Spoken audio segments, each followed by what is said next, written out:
Yan, luto na po ang aking turmeric adobo. Ang sarap pala.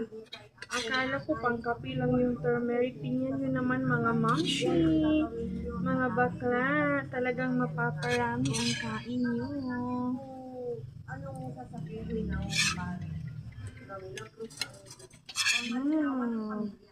Yum, yum. Ang sarap-sarap talaga siya.